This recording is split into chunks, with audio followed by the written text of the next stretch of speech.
ఇదే చెప్తారు నేను చూసుకుంటాను.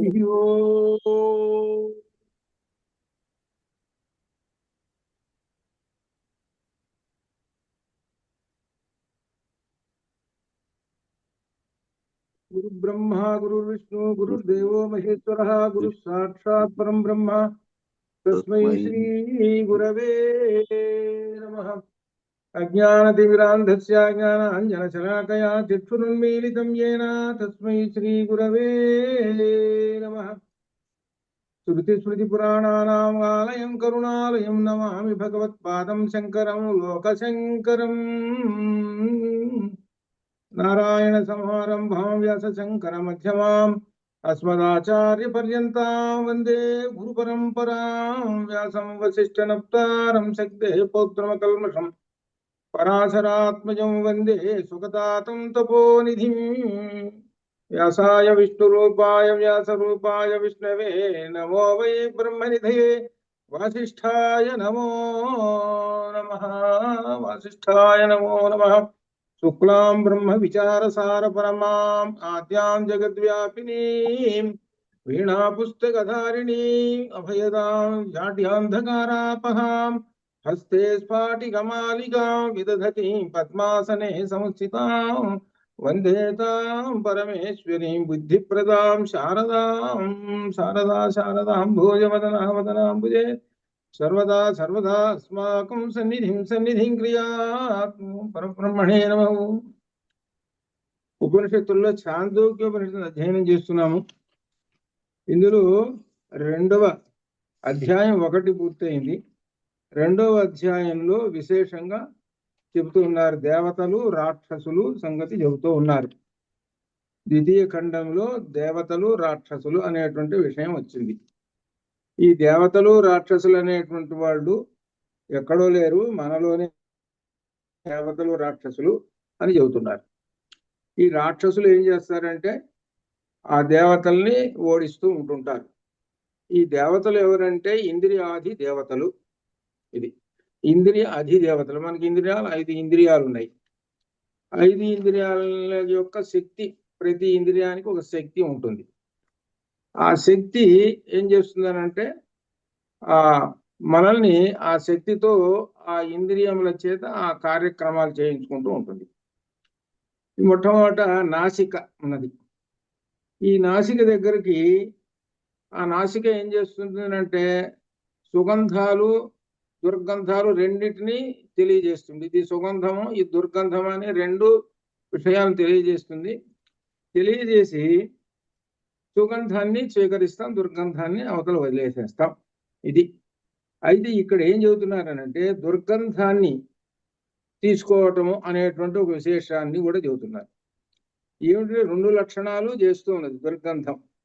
ఈ దుర్గంధం అనేటువంటిది అసుర శక్తి అనేటువంటిది చెబుతున్నారు. దీనిలో ఈ అసుర శక్తి అనేటువంటిది దీనిని కూడా ఆఘ్రాణిస్తూ ఆ నాసిక ఇది చేస్తుంది. ఏమిటి దుర్గంధము అనేటువంటి ప్రశ్నకు వస్తే సమాధానం ఇదిగో మనకి ఈ నాసికకి సంబంధించినటువంటి సుగంధాలు, సువాసనలు తీసుకోవడం దుర్గంధాలు, విషయ సుఖముల వాసనలు అని అర్థం. అది ఈ విషయ సుఖాల వాసనలను కూడా తీసుకుంటుంటుంది ఈ నాసిక.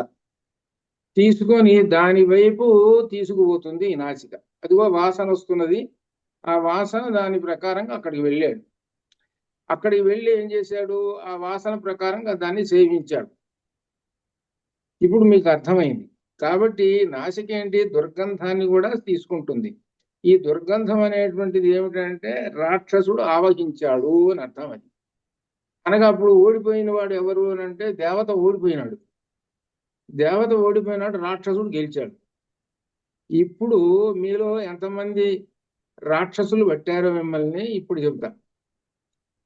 ఒకటే దీనిలో రాక్షసులు పట్టినటువంటి వాళ్ళు ఎలా ఉంటారనంటే ఒక 10 మందో 12 మందో ఉన్నారుగా మీరు ఇప్పుడు అధ్యయనం చేసేవాళ్ళు. వాళ్ళకి రాక్షసులు పెట్టారంటే ఒకటే ఏంటంటే కనపడరు నాకు అంటే అర్థం ఏమిటి, బ్రహ్మము పరమాత్మ వచ్చి ఎదురుగా కనపడితే మేము నిన్ను చూడము, వాగేవ బ్రహ్మ. ఇప్పుడు నా నోట్లో నుంచి ఈ మంత్రం వస్తున్నది, ఏది ఛాందోగ్యోపనిషత్తు మంత్రం. వాగేవ బ్రహ్మ. నేను మిమ్మల్ని చూడను. ఎందుకు చూడను? కారణం ఉంది. ఏమిటంటే నాకు ల్యాప్టాప్ పక్కన ఉంది, ఆఫీసు వర్క్ చేసుకోవాలి, ఇది లేకపోతే కాఫీ టీయో తాగాలి, ఇది లేకపోతే టిఫిన్ చేయాలి, ఇది లేకపోతే కొంచెం నిద్ర వస్తున్నది, కొంచెం నిద్రపోవాలి, ఇత్యాదులు ఉన్నాయి చూశారు.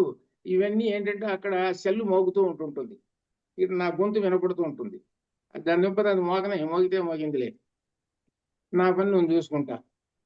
అంటే ఏమిటనమాట, ఆ జ్ఞానం అనే వాక్కు వస్తుంటుంటే అది ఇష్టత లేదు. ఎందుకు ఇష్టత లేదంటే వీడు ప్రవేశించాడు. ఎందుకు ప్రవేశించాడంటే కాస్త రవ్వంత దొరికితే వీడు కొన్నంత చేసుకుంటాడు. ఇది ఎవడు? ఈ రాక్షసుడు, ఈ భండాసురుడు. వీడేం చేస్తాడనంటే లోపల ప్రవేశించి నిన్ను జడగొట్టడానికి చూస్తాడు.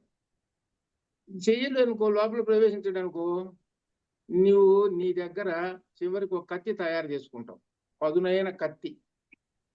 ఆ కత్తి ఏమిటంటే జ్ఞాన ఖడ్గము, అది తయారు చేసుకుంటాం. ఆ జ్ఞాన ఖడ్గం తయారు చేసుకున్నాడా, ఇక నేను బయటికి పరిగెత్తాల్సింది. ఇక నేను లోపల నాకు చోటే ఉండదు, అసలు ఈ ఇంట్లో అసలు నాకు చోటే ఉండదు, నేను బయటికి పరిగెత్తాల్సింది. నేను బయటికి పోతే నేను ఎక్కడ బతకాలి మరి? ఇంట్లో నుంచి బయటికి పోతే ఇంకో ఇంటికన్నా పోవాలి కదా మరి. కాబట్టి ఇంకో ఇల్లు చూసుకోవాలి నేను. ఇంకో ఇల్లు చూసుకోవడం కష్టం, ఇదంతా తిరగడానికి వీడి దగ్గర కూర్చుంటే సరిపోలేదా అని ఆ భండాసురుడు కూర్చొని నిన్ను నెమ్మదిగా చెడగొట్టి, అర్థం కాల అంటే ఏమిటనమాట, అటేమో భగవంతుడు వస్తే నేను కనపడకుండా ఉంటాను, కళ్ళు మూసుకుంటాను. ఎవడు అన్నట్ట గుడికి దేవాలయానికి పోయినట్ట, అక్కడికి పోగానే దేవుణ్ణి చూడాలిగా, కటిక్కని కళ్ళు మూసుకున్నాడు. ఇంకొకడు ఏం చేశాడనమాట, దేవాలయానికి పోయినాడు, కూర్చున్నాడు, శుభ్రంగా తిని పీకల దాకా తిని పోయి కూర్చున్నాడు దేవాలయంలో. దేవాలయంలో కూర్చున్న రెండో క్షణానికి ఆవులింత వచ్చింది. ఆవులింత అనేటువంటిది రాక్షసుడికి సూచన. ఆ రాక్షసుడు కూర్చున్నాడు లోపలికి. కూర్చునేటప్పుడు వీడి ప్రదక్షిణ చేయాలి కదా, 3 ప్రదక్షిణలు జనరల్గా చేస్తారు. ఒక ప్రదక్షిణ చాలే, ఒక ప్రదక్షిణ ఏమంతా తొందర ఏమొచ్చింది అని మేలకుండా కూర్చున్నాడు.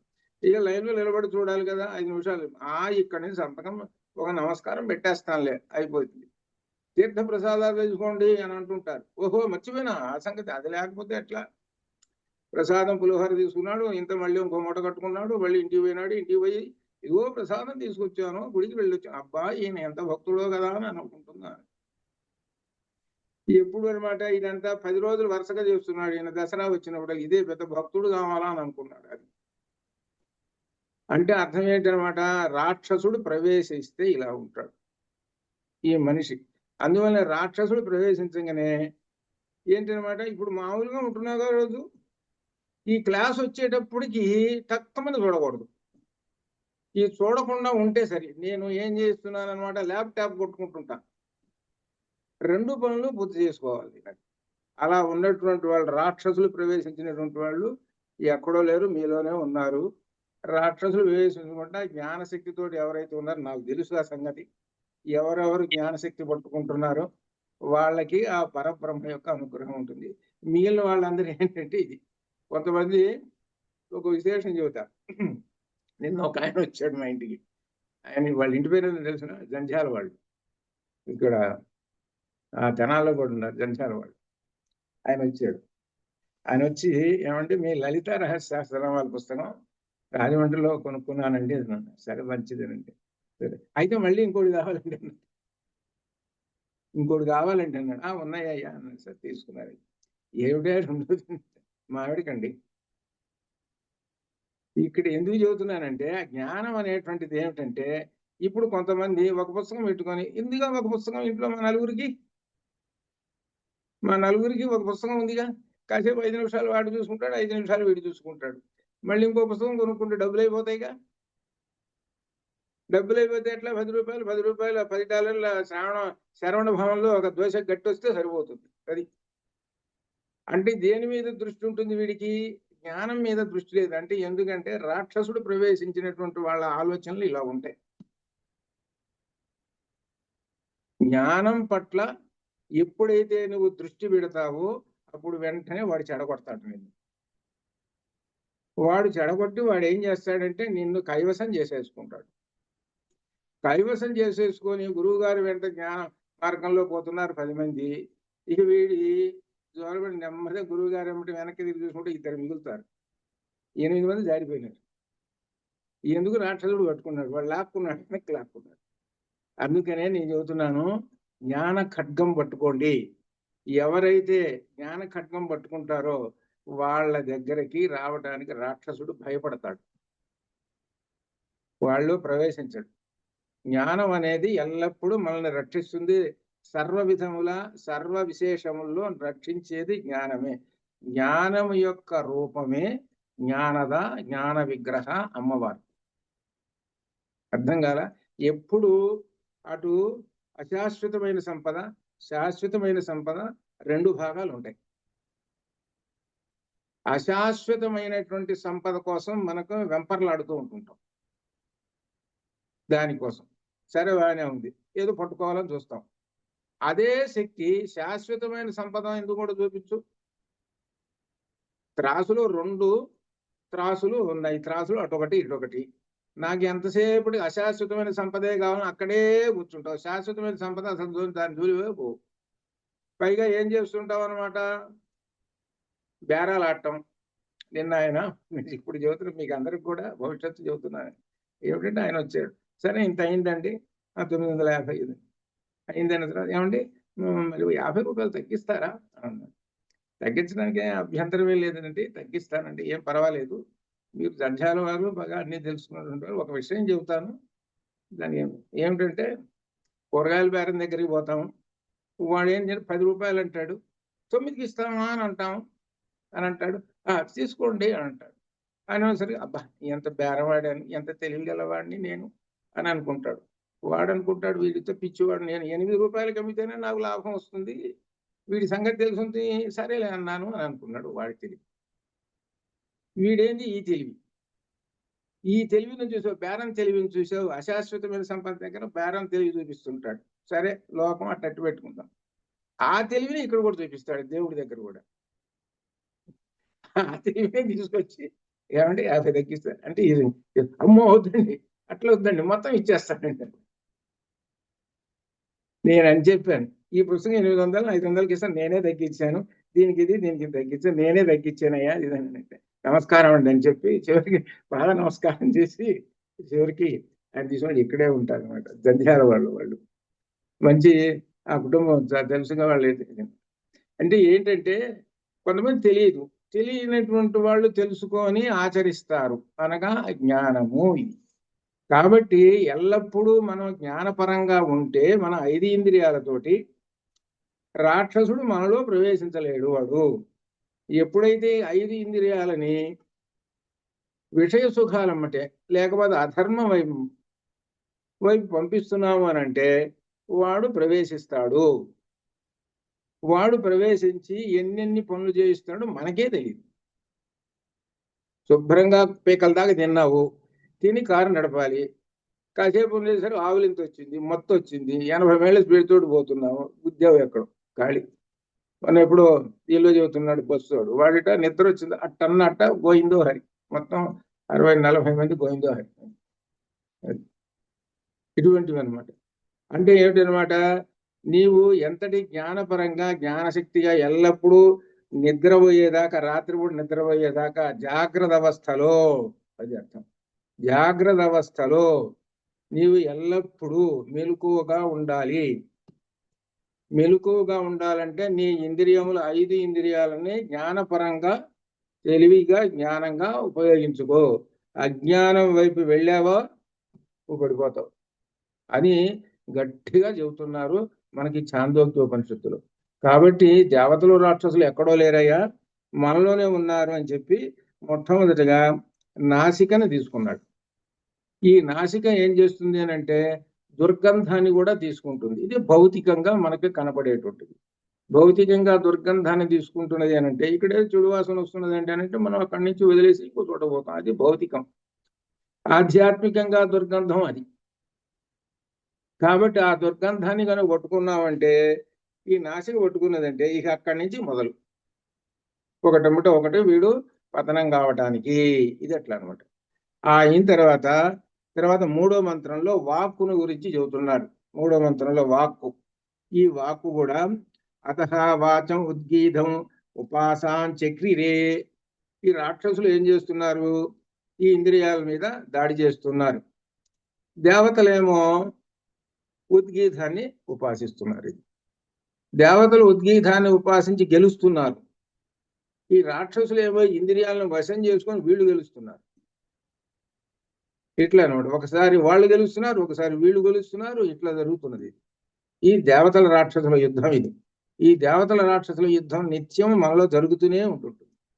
ఏదైతే జ్ఞానపరంగా నడుస్తున్నామో అదంతా దేవ మార్గంలో వెళ్ళిపోతున్నాము. అందుకని ఉత్తిష్ట జాగ్రత్త ప్రాప్య వరాన్ని బోధత అని మనకి దేనిలో వచ్చింది? కఠోపనిషత్తులు. ఒరే నిద్రపోతున్నావురా అంటే అజ్ఞానంలో ఉన్నావు, లే అని చెబుతున్నాడు.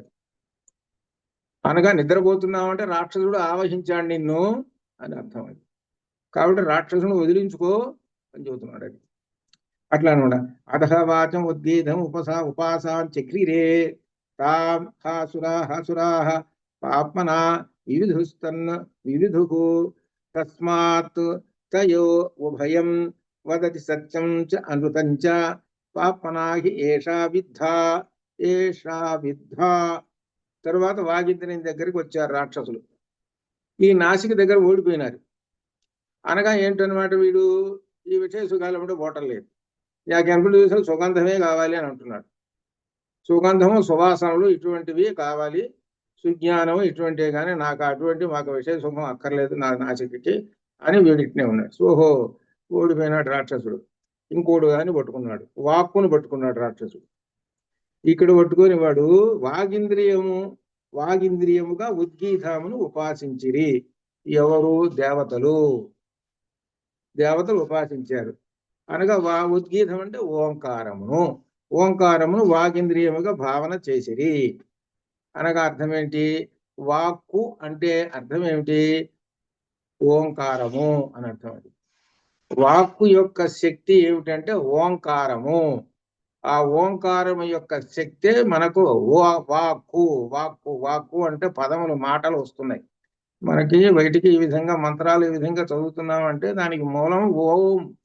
ఉద్గీతం లోపల ఉన్నది ఓంకారం అని అర్థం. ఓంకారం నుండే 7 మహామంత్రములు వచ్చాయి. ఓంకారం నుంచి అంత గొప్పది ఓంకారం. ఆ ఓంకారం నుంచి సమస్త వాక్కులు కూడా వస్తుంటాయి.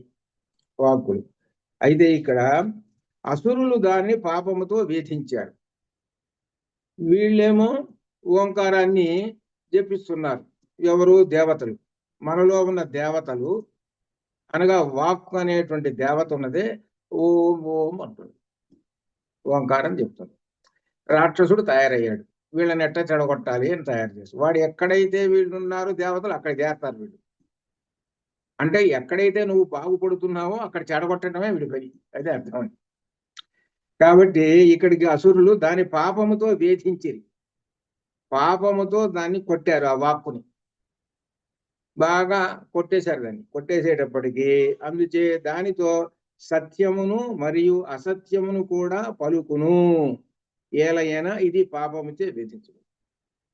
అనగా అర్థం ఏంటి? పాపం ప్రవేశించింది వాక్కులోకి. ఈ వాక్కులోకి ప్రవేశించింది అంటే ఈ వాగింద్రియము కొంచెం నాసిక మాదిరిగానే ఇది సుఖానికి అలవాటు పడ్డది. ఎప్పుడైతే అలవాటు పడ్డదో వెంటనే అసురుడు ప్రవేశించేసేసాడు. పాపము అనేటువంటి దాన్ని ప్రవేశమైంది దానిలోకి. ఎప్పుడైతే పాపం వాక్కులోకి ప్రవేశించిందో కొంచెం సేపు నిజమే మాట్లాడతాడు, కొంచెం సేపు అబద్ధం. ఏమంటాడు? ఏమై ఇప్పుడే కదా నువ్వు నిజం మాట్లాడింది, ఎంత 5 నిమిషాలు కాలేదు, మళ్ళీ అబద్ధం మాట్లాడుకున్నావేమిటి? భలేవాడివే, నేను ఎప్పుడు మాట్లాడానయ్యా? చూసుకొని లోకల్లో ఉన్నటువంటి మనం అప్పుడప్పుడు వింటుంటాం. నువ్వు ఇప్పుడేగా చెప్పింది, దీని ఖరీదు 10 రూపాయలు అని చెప్పావు, 1 నిమిషం కూడా కాలేదు, మళ్ళీ ఏం చెబుతున్నావు? 20 చెబుతున్నావు. నేను ఎప్పుడు చెప్పాను భలేవాడివే అని అంటాడు వాడు. అంటే ఏమిటనమాట? అంత క్రితం సత్యం చెప్పాడు, ఎంతో దాని రేటు 10. ఆ తర్వాత 1 నిమిషం కంటేటప్పటికి 20 చెబుతున్నాడు. సత్యము అసత్యం ఇట్లా లోకంలో మనం చూస్తుంటే. అది కాకుండా ఇక లోక వ్యవహారంలో ఇటువంటి చూస్తుంటే ఎన్ని ఉన్నాయో చెప్పలేము. సత్యము పలుకుతాడు, అసత్యము పలుకుతాడు, రెండు వెలుగుతుంటాడు. అంటే రెండు వెలికి అసత్యం ఎప్పుడైతే వెలికాడో సత్యం అనేది నశిస్తుంది, నశించి రాక్షసుని యొక్క బలం పెరుగుతుంది. అది అర్థం. రాక్షసుడి బలం పెరుగుతుంది. రాక్షసుడి బలం పెరిగేటప్పటికి ఇక వాడు వశం చేసుకుంటాడు. వాడు ఈ వాక్కు ద్వారా ఇక వీడు అన్ని అసత్యాలే చెబుతుంటాడు. అందుకని జాగ్రత్త అని చెబుతున్నాడు. అది వాగింద్రియమును జాగ్రత్త. వాగింద్రియములో ఏమాత్రం అలసత్వం చూపించావా వాడు చేరతాడు, జాగ్రత్త. కాబట్టి వాగింద్రియమును ఎల్లప్పుడూ కూడా, అందుకనే ఏం చెప్పాడు, స్వాధ్యాయ ప్రవచనాభ్యాన్న ప్రమదితవ్యం, స్వాధ్యాయ ప్రవచనాభ్యాన్న ప్రమదితవ్యం. స్వాధ్యాయమునందు ఎల్లప్పుడూ కూడా జాగ్రత్తగా ఉండు, స్వాధ్యాయం చేస్తూ ఉండు. ఆ స్వాధ్యాయం అంటే వేదవచనం. ఈ వేదవచనం అనేటువంటిది రకరకాలు ఉంటాయి. కొంతమంది నమో నారాయణాయ అంటారు, కొంతమంది నమో భగవతే వాసుదేవాయ అంటారు. ఇవన్నీ వేదం నుంచి వచ్చేవి. ఇవి ఎల్లప్పుడూ నీవు ఒక ఇదిగా నీవు వ్రత దీక్షతో చేస్తూ ఉంటుంటావు. ఏం చేసావు, ఒక 4-5 రోజులు హాయిగా శుభ్రంగా ఆ టయానికి శుభ్రంగా తిని పడుకొని నిద్రపోతున్నావు. ఆ చేసుకోవచ్చులే, ఇన్నాళ్ళ నుంచి రోజు నమో నారాయణ అంటూ 4 రోజులు చేయకపోతే వచ్చే నష్టం ఏముంది అని శుభ్రంగా హాయిగా నిద్రపోయినావు. ఇక ప్రవేశించాడు వాడు. అమ్మాయ చిక్కాడు వీడు నాకు. ఇది స్వాధ్యాయ ప్రవచనాభ్యాన్న ప్రమదితవ్యం. స్వాధ్యాయమునందు ఎల్లప్పుడూ కూడా నీవు జాగరూకతతో ఉండుము. ఎట్లయితే మనం ఆకలేసినప్పుడల్లా ప్రతిరోజు ఉదయం సాయంకాలం 2 పూటలు తింటున్నాం కదా, అది మాత్రం వదిలిపెట్టడం లేదు కదా ప్రాణం నిలుపుకోవడానికి. అట్లనే స్వాధ్యాయం కూడా, అనగా ఆ బ్రహ్మ పదార్థాన్ని కూడా రోజు కూడా కొంతసేపు ఉపాసన చేసే దీనిలో ఉండాలి.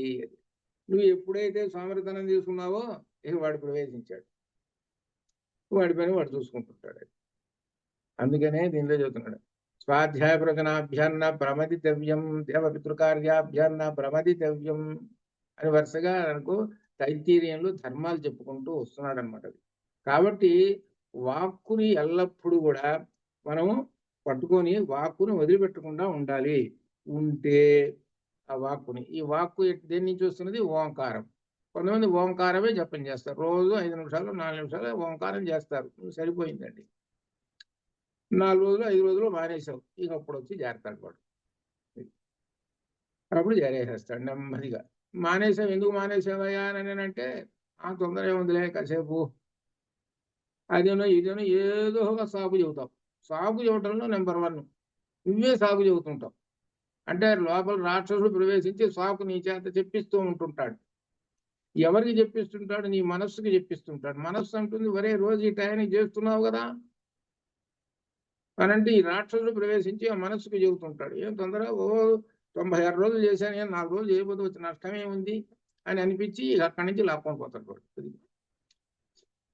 అందుకని ఆ రాక్షసుడు పట్ల జాగ్రత్తగా ఉండాలి అని చెబుతున్నాడు. అప్రమత్తం, జాగ్రత్తగా ఉండు, రాక్షసుడు వెంటబడతాడు అని వాక్కుని గురించి అట్లా చెప్పాడు. అలా వాక్కుని ఈ విధంగా రక్షించుకోవయ్యా, లేకపోతే వాడు ప్రవేశించాడంటే ఇక నువ్వు పొద్దున్న లేదు సాయంకాలం దాకా అబద్ధాలు మాట్లాడటమే, అసత్యాలు మాట్లాడుతున్నామంటే అర్థం ఏంటంటే దీనిలో ఏమవుతావు అన్నమాట, చివరికి అధోగతి. అది అర్థం. నీకు అధోగతే అసత్యాన్ని తీసు అంటే అప్పుడు సంతోషిస్తుంటాడు రాక్షసుడు, అబ్బా వీడి అధోగతి పట్టించాను కదా, నేను ఎంత గొప్పవాడిను కదా అని. అట్లా ఉంటుంది అనమాట అది అని చెబుతూ వాక్కుని గురించి చెప్పిన తర్వాత కన్ను, అబ్బా వీడు కన్ను, వీడే పడగొట్టేస్తాడు, వీడిని జాగ్రత్తగా చూసుకోవాలి. కన్ను అనేటువంటి ఇంద్రియం. ఈ ఇంద్రియాలు ఏమిటంటే ప్రతి దానిలోనూ మనకున్నటువంటి 5 ఇంద్రియాలలో ఇంద్రియ శక్తులు ఉంటాయి. ఆ శక్తులు ఏమిటనంటే, నేను పనిచేస్తున్నాను, నా కంటిలో ఉన్నటువంటి శక్తి వలన కదా వీడు చూస్తున్నది, అలానే నా నాలుకలో ఉన్న శక్తి వలన కదా వీడు మాట్లాడుతున్నది, నేను అహమేవా అని అనుకుంటున్న ఈ ఇంద్రియ శక్తులు. కానీ ఈ ఇంద్రియ శక్తులకి తెలియంది ఏమిటనంటే, నీకు ప్రాణం ఎక్కడి నుంచి వస్తుంది, నీకు శక్తి అనే సంగతి తెలుసుకున్నావా? నేను అంటున్నావు. ఎక్కడి నుంచి వస్తుంది? చైతన్యాధిష్ఠిత పరబ్రహ్మం నుంచి వస్తున్నది నీకు ఆ శక్తి. నువ్వేమనుకుంటున్నావు? నేను అనేటువంటి అహంకారం పొందుతున్నావు ఇంద్రియమా? నీ పైన ఉన్నాడు మహాచక్రవర్తి, అది గుర్తుపెట్టుకో అని చెబుతున్నాడు. అది గుర్తు చేస్తున్నాడు అనమాట. ఈ ఇంద్రియ శక్తులకు అన్నిటికి కూడా మహా చైతన్యాధిష్ఠిత ఆ పరబ్రహ్మం యొక్క శక్తి ఒకటి ఉన్నది. ఆ శక్తి కిందనే ఇవన్నీ ఉన్నాయి అని తెలుసుకో అని చెబుతున్నాడు. అని చెబుతూ ఇక్కడ ఆ విషయం చెబుతూ కంటిని గురించి చెబుతున్నాడు. ఈ కన్ను ఏమిటో అతః చక్షు ఉద్గీతం ఉపాసాం చక్రిరే.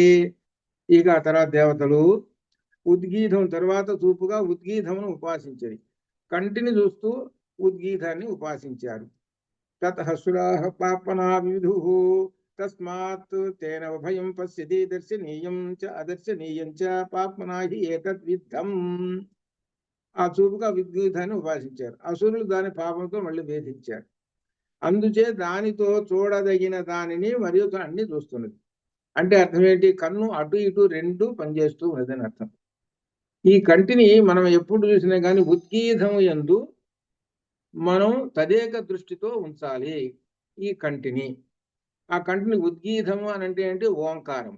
ఆ ఓంకార రూపమైనటువంటి పరమాత్మ యందు ఎల్లప్పుడూ కూడా దృష్టి ఉంచాలి అని అర్థం. అది ఓంకారం ఈజ్ ఈక్వల్ టు పరబ్రహ్మ వాచకం అని వచ్చింది కదా, దాని మీద ఉంచాలి మన కంటి యొక్క దృష్టి. అది ఈ పరబ్రహ్మాన్ని సగుణంగా భావించుకున్నాం అనుకోండి, సగుణంగా భావించుకుంటే శుద్ధ బ్రహ్మ పరాత్పర రామ అనుకోండి, లేకపోతే వెంకటేశ్వర అనుకోండి, లేకపోతే నమో నారాయణ అనుకోండి, ఏదైనా సరే మన దృష్టి దాని మీద, కన్ను దాని మీద పడాలి, సగుణ బ్రహ్మం మీద.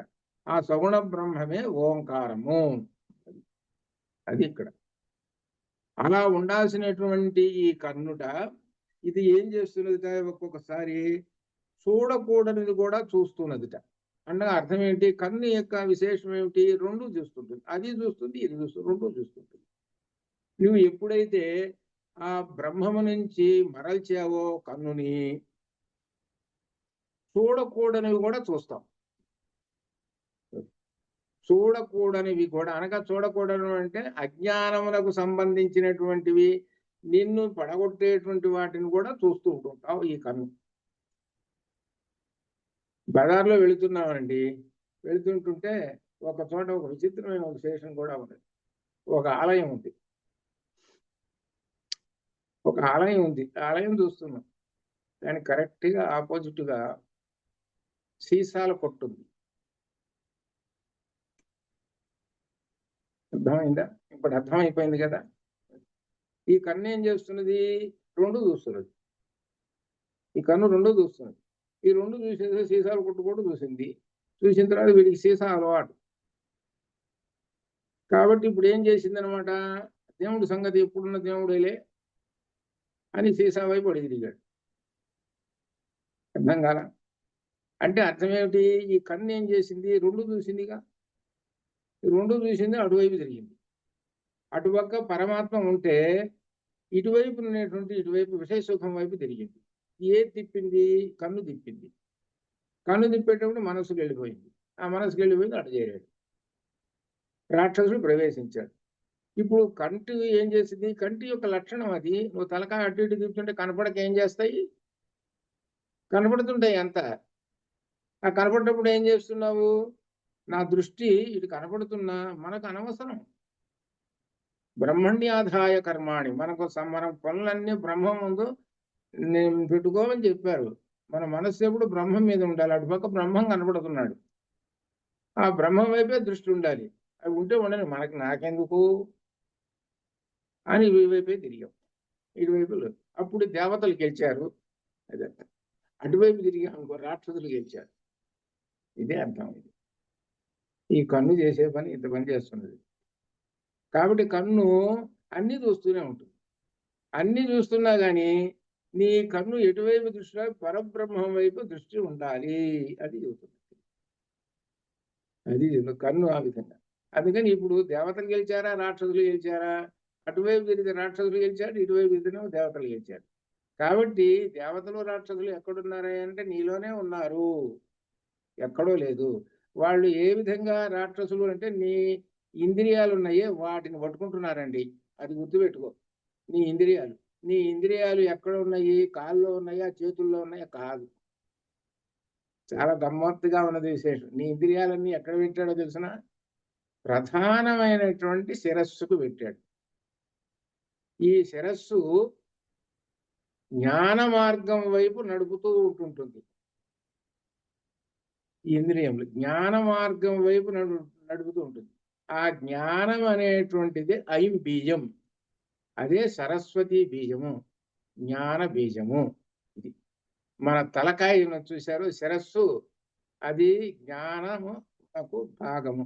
ఇక్కడి నుంచి మనకు ఆర్డర్స్ వెళుతుంటాయి. ఈ తలకాయ దగ్గర నుంచి ఆర్డర్స్ వెళ్ళిపోతుంటాయి.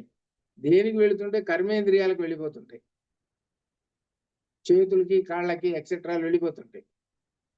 ఈ రాక్షసుడు ప్రవేశించేటప్పటికి రాక్షస పని చేస్తుంది. ఏది? ఈ కాళ్ళు చేతులు వర్క్ చేస్తుంటాయి. అవి దేనికి? ఆర్డర్ పైన ఆర్డర్స్ ఇచ్చేసింది కదా, అది అనమాట. అందువలన ఐం బీజం, ఇది సరస్వతి బీజం, అనగా జ్ఞానమునకు బీజము ఐం బీజము. కాబట్టి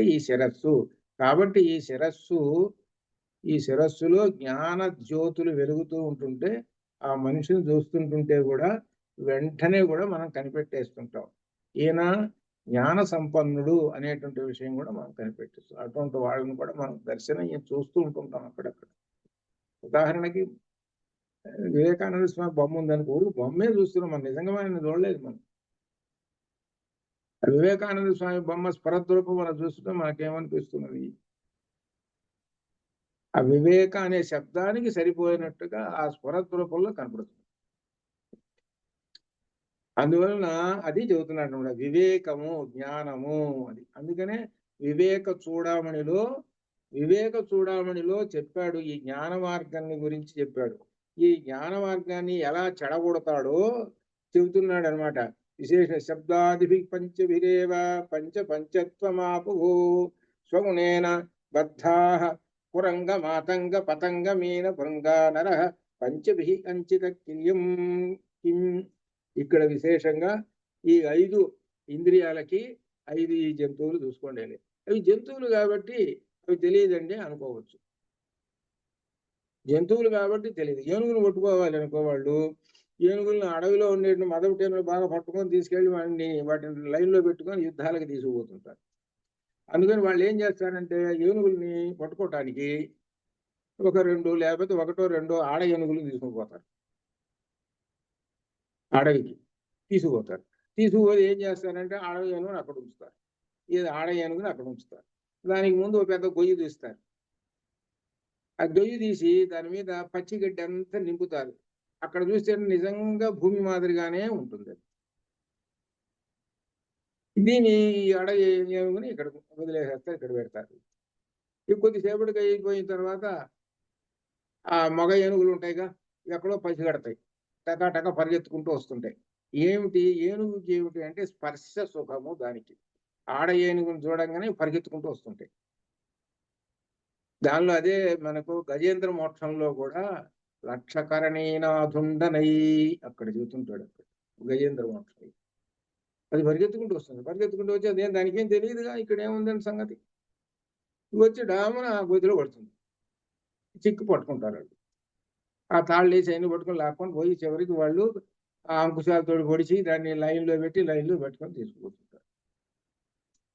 అట్లనే జింకల్ని పట్టుకోవడానికి పెద్దగా జింక మాదిరిగా అరుస్తాడు ఈ పోయేవాడు. అనవంగానే జింకలు పరిగెత్తుకుంటూ వస్తాయి, అక్కడ వల పెడతాడు, వల పడతాయి. ఇట్లా ఈ విధంగా ఏమిటనమాట, అవి ఈ ఇంద్రియ సుఖాలకు అలవాటు పడి అవి వాటికి తెలియదు కాబట్టి వచ్చి బోన్లలో పడిపోతుంటాయి. అంటే అవి సహజం, వాటి యొక్క అంతే. మరి దానికి వాటికి ఏమన్నా మనుషులా? అవి కాదు. కానీ మనిషికి మాత్రం తెలుస్తుంది. సత్ అసత్ విచక్షణ చేసేటువంటి బుద్ధి మనిషికి ఉంది, వాడికి ఒక్కడికే ఉంది, జంతువులకి పక్షులకు లేదు. కాబట్టి వీడి సత్తు అసత్తు విచక్షణ శక్తి ఉంది కాబట్టి అసత్తును వదిలేసేసి సత్తును పట్టుకో, జ్ఞానాన్ని పట్టుకో అని పరమాత్మ చెప్పడానికే ఇదిగో ఇన్ని విశేషాలు చెప్పుకుంటూ వస్తున్నారు. అందుకని సత్తును పట్టుకో అని చెబుతున్నారు. సత్ అంటే అర్థం ఏమిటి? జ్ఞానము, పరమాత్మ జ్ఞానం. అందువలన నీవు ఉద్ధరేత్ ఉత్మన ఆత్మన ఆత్మానం నా ఆత్మానం అవసాదయేత్తు. నీ యొక్క మనస్సు చేతనే నీవు ఉద్ధరింపబడాలి. ఎవడో వచ్చి నన్ను ఉద్ధరిస్తాడు అనేది కాదు. నీలో ఉన్నటువంటి ఒక ఆయుధం ఉంది, ఆ ఆయుధాన్ని పట్టుకో, దాన్ని జ్ఞాన మార్గం వైపు నడుపుతూ ఉండు అని గీత చెబుతున్నది. అదనమాట. కాబట్టి ఎల్లప్పుడూ కూడా మనం ఈ ఇంద్రియాలని జ్ఞాన మార్గం వైపు నడుస్తూ ఉండాలి అని వరుసగా కన్ను చెప్పిన తర్వాత చెవులు సంగతి చెబుతూ ఉన్నాడు. అత శ్రోత్రం ఉద్గీతం ఉపాసాం చక్రిరే. ఇక ఈ దేవతలు ఆ చెవుని ఉపాసన చేశారు. ఏది? ఓంకారం ఉపాసన చేశారు. చేయగానే ఇక వీళ్ళు పరిగెత్తుకుంటూ వచ్చారు రాక్షసులు. ఎక్కడ దేవతలు పోతున్న వాళ్ళు ఎప్పుడు వెంట పడుతుంటారు వీళ్ళు రాక్షసులు. ఈ రాక్షసులు వెంటబడుతుంటారు. అసురాహ, అప్పుడు ఆ అసురా రాక్షసులు పాపనా వివిధుస్తస్మాత్ తేన ఉభయం శృణోతి శ్రవణీయం చ అశ్రవణీయం చ పాపనాహి ఏతత్. అప్పటి నుంచి వాళ్ళు వెంటబడ్డారు. లోపల ప్రవేశించేటప్పటికి ఇప్పుడు ఆ చెవు వినతగినవి వినతగనివి రెండింటిని చేస్తున్నది. ఇప్పుడు రెండు యుద్ధం చేసుకుంటున్నారు. దేవతలు రాక్షసులు ఇద్దరు యుద్ధం చేసుకుంటున్నారు. అంటే అర్థం ఏంటి? వినతగినవి వింటున్నాడు, రెండో పక్షంలో వినతగనవి వింటున్నాడు. రెండు వింటున్నాడు. విని ఏం చేస్తున్నాడు అనగా దేవతలు రాక్షసులు లోపల ఫైటింగ్ చేస్తున్నారు, యుద్ధం. చివరికి ఏమైనారు? వినతగనివి ఏవైతే ఉన్నాయో వాటిని తీసుకుంటున్నాడు, వినతగినవి ఏవైతే ఉన్నాయో వాటిని వదిలేస్తున్నాడు. కాబట్టి రాక్షసులు గెలిచారు. వినతగినవి చూడండి ఇక్కడ దీనిలో, వినతగినవి జ్ఞానపరమైనటువంటి వచనములు అనగా సత్తు మార్గంలోకి వెళ్ళేటువంటి వచనములు అని అర్థం. అది అనగా ధర్మ మార్గము. ఇట్లా ఈ విధంగా ఒకవైపున విన్నాడు, దానికి వ్యతిరేకమైన విన్నాడు. ఇప్పుడు బలం ఎవరికి వచ్చింది అని అంటే చివరికి వీడు అధర్మం వైపు ఉన్నాడు. రాక్షసులు గెలిచారు. లేదయ్యా, వింటున్నావు ఏంటి? అధర్మాలకు సంబంధించినవి. ఇప్పుడు ఏం చేసావు నువ్వు? నాకు అక్కర్లేదు, అవన్నీ కూడా అజ్ఞానపరమైనవి, అధోగతి పట్టించేవి. కాబట్టి నీ అధర్మమైనటువంటి అజ్ఞానాన్ని నేను పట్టుకోను, నాకు అక్కర్లేదు, తీసేసేయి. నాకు ఇదిగో భగవద్గీత కావాలి, ఈ భగవద్గీతలో చెప్పినట్టుగా నేను నడుచుకుంటాను, ఇక అంతే, ఇదే ఆచరణ అని ఉన్నాడు అనుకో. రాక్షసులు ఓడిపోయినారు. ఇవి రాక్షసులు ఓడిపోయినారు. అరే వీడి చేతిలో జ్ఞాన ఖడ్గం ఉందిరా, ఇవి వీడు నరుకుతాడు మనల్ని, ముందుగానే పరిగెత్తుదాం బయటికి. రెండూ వినపడుతున్నాయి దీనిలో. కాబట్టి రెండూ వినపడుతున్నాయి కాబట్టి అందుకనే అసతోమ సద్గమయ, తమసోమ జ్యోతిర్గమయ, మృత్యోర్మ అమృతంగమయ అన్నది. అసతోమ అసత్తు నుండి, అసత్తు అనగా సత్తుకి వ్యతిరేకం అసత్తు. అసత్తులో ఉండకూడదు, నేను దేనిలో పోవాలి? సత్తులో పోవాలి. అది కాబట్టి వీటికి మూలమైనటువంటి ఇంద్రియాలు. ఆ ఇంద్రియాలని ఎల్లప్పుడూ కూడా జ్ఞాన మార్గంలో నడుపుతూ ఉండండి అని చెప్పడం ప్రధానమైనటువంటి. కాబట్టి దానికి ఓంకారం అనేటువంటి ఆ మంత్రాన్ని జపిస్తూ ఉండండి అని చెబుతున్నాడు. ఇది ఓంకారం అనే మంత్రాన్ని జపిస్తున్నాం అంటే సమస్త దేవతలు సమస్త మంత్రాలను అన్నిటినీ ఉపాసన చేసినటువంటి వాళ్ళము అవుతాము. ఓంకారం జపం చేస్తున్నట్టు 3 వేదాలని జపం చేస్తున్నాం, సప్తకోటి మహామంత్రాలని జపం చేస్తున్నాం, సమస్త దేవతల్ని జపం చేస్తున్నాం. ఇన్ని ఉన్నాయి ఓంకారాలు. అదనమాట. అది చెబుతూ ఇంకా ఆ చెవు ఇక వినకూడనివి అన్ని వింటున్నది. చివరికి చెవు ఏమన్నది అంటే నాకు అక్కర్లేదు బాబా, నాకు గురువు గారి బలం ఎక్కువ ఉంది, నేను అన్ని విషయాలు తెలుసుకున్నాను, నీ సంగతి అంతా నాకు బాగా తెలుసు, నువ్వు తీసుకెళ్ళి నన్ను ఎక్కడో పడేస్తావు, కాబట్టి నీ సంగతి నాకు తెలుసు, నాకు ఇంత క్రితమే మా గురువు గారు చెప్పాడు, తద్విద్య ప్రణిపాతేన పరిప్రశ్నైన సేవయా ఉపదేశందితే జ్ఞానం జ్ఞానే తత్వదర్శనం చెప్పాడు, జ్ఞానం పవిత్రమైనదిరా ఇవన్నీ చెప్పాడు. ఈ అజ్ఞానం అనేటువంటి ఉన్నాయి, ఈ విధంగా ఇంద్రియాలు పట్టుకుంటాయి, వాళ్ళని రాక్షసులు వచ్చి పట్టుకుంటారా మిమ్మల్ని, అపమార్గంలో వెళతారు. కాబట్టి ఇదిగో ఈ భగవద్గీత, దీనిలో జ్ఞాన మార్గం, లేకపోతే ఇదిగో ఈ ప్రశ్నోపనిషత్తు, ఇదిగో చాంద్రోగ్యం. ఇట్లా దీనిలో జ్ఞాన మార్గం ఉన్నది, నువ్వు ఈ మార్గంలో నడవరా అని చెప్పాడు. కాబట్టి నేను గురువు గారు చెప్పినటువంటి విశ్వాసమైనటువంటి శ్రద్ధ అంటారు అర్థాన్ని, దానిలోనే ఉండిపోయినాడు. ఇక అటువైపున ఉన్నటువంటి ఆ మాటలు ఏవైతే ఉన్నాయో అవి చెవులలో విన్న వాటిని చెవుల్లోంచి తీసి అవతల వారేశాడు. వాటిని మనస్సులో చేర్చుకోలేదు, బయటికి గెంటి వేసేసాడు. అనమాట బయటికి. అదనమాట అధర్మమైనటువంటి వాటిని, అజ్ఞానపరమైనటువంటి వాటిని బయటికి గెంటి వేసేశాడు. కాబట్టి జ్ఞానపరమైనటువంటి వాటిని ఈయన చెవు ద్వారా లోపల నిక్షిప్తం చేసుకున్నాడు. చెవి ఎందుకున్నది అంటే జ్ఞానపరమైన వాటిని సంపదని లోపల నిక్షిప్తం చేసుకో అని చెవు అందుకు పెట్టాడు. అందుకనే శృతి, వేదానికి శృతి అని పేరు. అనగా శ్రవణము, శృతి అనగా చెవు ద్వారా విని ఆ వేద విజ్ఞానాన్ని ఈ చెవు యొక్క అధిష్టాన దేవత, అన్నిటికీ అధిష్టాన దేవత మనస్సు, ఆ మనస్సుకి అధిష్టాన దేవత పైన బుద్ధి, బుద్ధికి పైన ఆత్మ. అట్లా చివరికి ఆయన హెడ్ అసలు ఆయన ఉన్నాడు, చైతన్యాధిష్ఠిత పరబ్రహ్మము ఉన్నాడే. ఆ పరబ్రహ్మములో ఇవి మొత్తం నువ్వు కంఠస్థం చేసిన వేదం అంతా దానిలో పడుకొని నిద్రపోతూ ఉంటుంది, ఆయన రక్షిస్తూ ఉంటుంటాడు. తెల్లవారు లేచిన తర్వాత వేదం చదవాలి అనేటప్పటికీ ఆ పరబ్రహ్మ అనుగ్రహంతో మొత్తం అప్పచెప్పేస్తుంటాడు.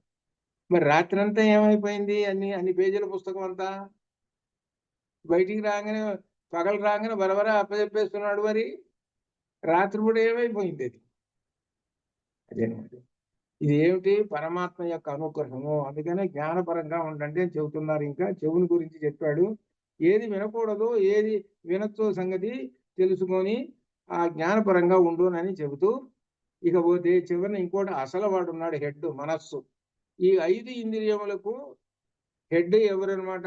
ప్రధానమైన కర్త మనస్సు. ఆ మనస్సు చెబుతున్నా, అతః మన ఉద్గీతం ఉపాసాన్ చక్రిరే.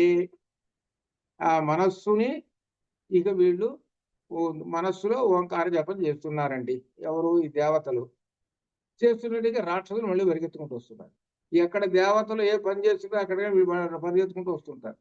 వాళ్ళు వచ్చి ఏం చెప్పారనంటే, తతః సురాః పాప్మః వివిధుః తస్మాత్తేన ఉభయం సంకల్పయతే సంకల్పనీయం చ అసంకల్పనీయం చ పాప్మనా. సంకల్పము విసంకల్పం రెండు. ఒక మంచి పని అనేటువంటి దాన్ని మొట్టమొదటి సంకల్పం చేసిందండి. ఇవాళ క్లాస్ ఉంది, ఇది విధంగా వినాలి. చాందోగ్యోపనిషత్తులో మనకి ఇంద్రియాల గురించి చెబుతున్నారు, వినాలి తప్పనిసరిగా, ఏమైనా ఎన్ని పనులున్నా సరే అని మనస్సు ఒక నిర్ణయం చేసేసుకుంది. సరే, అంతవరకు బాగానే ఉంది. 6:30 క్లాసు. 6:30 క్లాసు రాగానే వెంటనే వికల్పం ఏమని అనిపిస్తుంది అంటే, ఓహో ఇవాళ 6:30కి కార్యక్రమం ఒకటి ఉన్నదే అని అది వచ్చి ఏం చేస్తుంది? ఆ కార్యక్రమం ఏమిటయ్యా అని అంటే తింటమే, ఇంకో రెండోది ఏం లేదు. ముందు తింటము, లేకపోతే ఏ ముచ్చట్లు చెప్పుకోవటము, లేకపోతే సీరియల్, టీవీ సీరియల్, ఏవో రకరకాలైనటువంటి చెడగొట్టడానికి ఏదైతే చెడగొట్టేవి మొత్తం ఇది ఏదైనా సరే అది వచ్చి పడ్డది. సరేలే చూసుకుంటారు. ఎటుగూడు బాలాజీ మనకి పంపిస్తాడుగా, ఏమిటంట తీసినట్టుగా దీనిలో పెడుతుంటాడు కదా, కష్టపడాల్సిన పని ఏంది? శుభ్రంగా అప్పుడు వినొచ్చులే, కానివ్వండి, అయిపోయింది. శ్రీమద్వారం దోహారికి వీడు వెంటనే ఆ మనస్సుకి వాడు చెప్పేస్తాడు, ఆయన పెట్టేస్తాడు. కాబట్టి ఈ గంట సేపు శుభ్రంగా ఈ విషయ సుఖాలు కూడా పరిగెత్తచ్చు. ఎప్పుడో తీరిగ్గా ఉన్నప్పుడు ఆయన టూడు పెట్టేస్తాడు, అప్పుడు చూడొచ్చులే అని వెళ్ళిపోతాడు. అంటే ఏమిటనమాట? గురుముఖత విద్య నేర్చుకోవటం అనేటువంటిది పూర్వజన్మ సుకృతం ఉంటే ఉంటుంది, లేకపోతే లేదు. ఇవి ఉన్నాయి చూశారు. ఈ మనకు సహజంగా ఇవన్నీ మనకు వచ్చేటువంటి వీడియోలు కానీ ఇటువంటివన్నీ కూడా ఇవన్నీ అంటే గైడు లాగా పనికొస్తాయి. అంటే టెక్స్ట్ బుక్ గైడ్ అనేది ఉంటుంది చూశారు. టెక్స్ట్ బుక్ అనేది అసలు ఉండాలి. టెక్స్ట్ బుక్ అనేది లేకుండా ఎంతసేపు గైడ్ పెట్టుకుంటే ఎట్లా? టెక్స్ట్ బుక్ పట్టుకుంటే మూలాలన్నీ తెలుస్తాయి. కాబట్టి గురువు గారిని వదిలేసేసి ఇది పట్టుకుందాంలే, ఇప్పుడు ఏం తొందర ఏముంది, వచ్చే నష్టమే ఉందిలే అని ఈ మనస్సు ఏం చేస్తాడనంటే అటువైపు పరిగెత్తుతాడు. అప్పుడు భండాసురుడు లోపల, అబ్బా నేను జయించాను కదరా, ఒరే రాక్షసులు, నేను రాక్షసులు అంటున్నారు, దేవతలారా మేము గెలిచేసామురా, పోండి ఇంటికి పోండి, మీరు దేవతలారా మీరు ఇంటికి పోండి, మేము గెలిచేసాము, చూసుకో మా చేతిలో ఆయుధాలు ఎట్లా ఉన్నాయో, అబ్బో పదులైన ఆయుధాలు ఉన్నాయి, ఈ ఆయుధాలతో కొట్టామా, మేము ఏం చేస్తాము, మనసులో ఉన్నటువంటివి 5 ఉన్నారు, 5 ఇంద్రియాలు, వాటి మీద 5 ఆయుధాలు వేసేస్తాం, చచ్చినట్టు పడి ఉంటాయి. చూసామా మరి మేము మా యొక్క గొప్పతనం. మీకు అందరికి 5 ఇంద్రియాలకి హెడ్ ఎవరయ్యా, మనస్సు. ఆ మనస్సునే జయించేసేసాము. కాబట్టి మనస్సునే జయించేసాడంటే రాక్షసుడు, ఇంకా వీడి మార్గం ఎటువైపు ఉన్నదో చూడండి. వీడి జన్మలో కోలుకుంటాడా? కోలుకోడు. పైగా వీడి ప్రభావం ఎక్కడ చూపిస్తాడో తెలుసునా? కుటుంబం మీద చూపిస్తాడు. మనసు ఎప్పుడు అజ్ఞాన మార్గం వైపు వెళ్ళిపోతున్నది కదా, అటువైపు చూపిస్తాడు. అట్లా అనమాట. అట్లా ఆ విధంగా, అట్లా ఈ విధంగా ఉంటుంది. ఇంట్లో తల్లి ఏదైనా అంటున్నది అనుకో పిల్లవాడిని, వీడికి కాస్త విష్ణు సహస్రనామాలు నేర్పుదామండి అని అన్నది అనుకో, ఏం పని లేదు నీకు, వాడిని చదువుకొని నేర్చుకోవచ్చులే, ఆ ఖాళీ సమయంలో ఒక 5 నిమిషాలని నేర్పుదాం, ఏం అక్కర్లేదులే, నేను నేర్చుకున్నాను చాలులే, నువ్వు నేర్చుకున్నావు చాలులే. ఈ మాటలు ఇంట్లో కనపడుతుంది. ఉన్నారు మనుషులు. అంటే అర్థం ఏంటనమాట, ఆ దైవత్వం అంటే దైవ శక్తి అనేటువంటి ప్రవేశించిన అసుర శక్తి అనేటువంటిది ఎంతటి ప్రభావం చూపిస్తుందో చూడండి. ఈ 2 వింగడించి జాగ్రత్తగా చూడాలి. అసుర శక్తి ఎలా ఉంటుంది, దైవ శక్తి అనేటువంటిది ఎలా ఉంటుంది చూడాలి. అసుర శక్తి బలవత్తరమైనటువంటిది, చాలా బలము కలిగినటువంటిది అసుర శక్తి. దాన్ని జయించాలంటే దేవతలకు కూడా కష్టమే. అందుకనే దేవతలు జయించలేక రాక్షసుల్ని ఎవరి దగ్గరికి పోతుంటో బ్రహ్మదేవుడి దగ్గరికి పరిగెత్తుతుంటారు. దాని అర్థం ఏంటంటే, ఈ దేవతలు జయించలేకనంటే ఇంద్రియంలో ఉండేటువంటి శక్తులు ఉన్నాయే వాళ్ళు దేవతలు, వాళ్ళు జయించలేక ఈ రాక్షసుల్ని బ్రహ్మదేవుడి దగ్గరికి పరిగెత్తుతుంటారు. అయ్యా మేము జయించలేకపోతున్నాము, ఓ బ్రహ్మదేవ ఏదైనా ఉపాయం చెప్పవయా మాకు అనుకుంటూ పరిగెత్తుకుంటూ పోతారు. అప్పుడు బ్రహ్మ అంటే మనలో ఉన్నటువంటి బ్రహ్మము, పరబ్రహ్మము అని అర్థం. అనగా పరబ్రహ్మాన్ని ఉపాసించుము అని అర్థం. దీనికి అన్నింటికన్నా పైన ఏంటి, పరబ్రహ్మాన్ని ఉపాసిస్తున్నాడంటే ఉద్గీతంతో ఉపాసిస్తున్నాడు అని అంటే ఇంకా అసలు రాక్షసులు రానే రారు. అందుకని చెప్పాడు అనమాట పరబ్రహ్మం, నా యొక్క వాచకం ఏమిటంటే ఉద్గీతం రా, ఆ ఉద్గీతాన్ని పట్టుకోండిరా, రాక్షసులు అనేవాడు రాడురా అని చెప్పాడు. అది దీనిలో ఉన్నటువంటి. కాబట్టి ఉద్గీతము ఓంకారం యొక్క ప్రాశస్యాన్ని చెబుతున్నటువంటిది ఈ భాగం అనమాట ఇది. కాబట్టి ఇక్కడ చివరికి మనస్సు సంకల్ప వికల్పాలు చేసేటువంటి మనస్సు కూడా వికల్పం చేస్తున్నదంటే, సంకల్పాన్ని చెడగొడుతున్నదనంటే రాక్షసుడు ప్రవేశించాడు. కాబట్టి వికల్పం చేసుకోవాకు, ఎప్పుడు శుభ సంకల్పములే ఉండవలెను. అందుకని శుభం భూయాత్. అర్థమైందా?